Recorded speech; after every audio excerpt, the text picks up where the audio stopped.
পরিমাণ রাজহাঁস, প্রচণ্ড পরিমাণ বাতাস, তার মধ্যে কত কত রাজহাঁস শুয়ে আছে।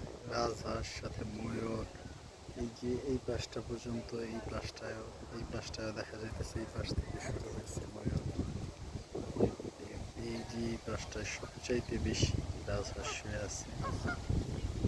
আর এইরকম রাজহাঁস প্রত্যেক বছরই এইখানটায় নতুন করে ওরা ডিম পাড়ে, আবার দেখা যায় একটা সময় গিয়ে ওদেরকে অন্য জায়গায় করা হয়, মানে স্থানান্তর করা হয়।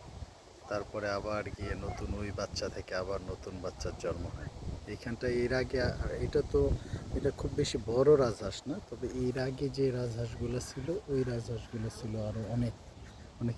এই যে একটা ময়ূর দেখা যাইতেছে, আবার এই যে ময়ূর আছে এখানে, লোকজন বৈশা রয়েছে, বৈশাই করতেছে, অনেকে হাঁটতেছে, কেউ আসলে ডিস্টার্ব করে না এরকমভাবে।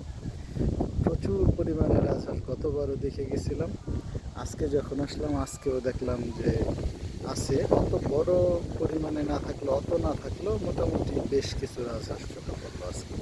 প্রচুর বাতাস এই গরমের মধ্যে, একদম মন শীতল করার মতো বাতাস, চমৎকার লাগতেছে এখানে আসতে পাইরা।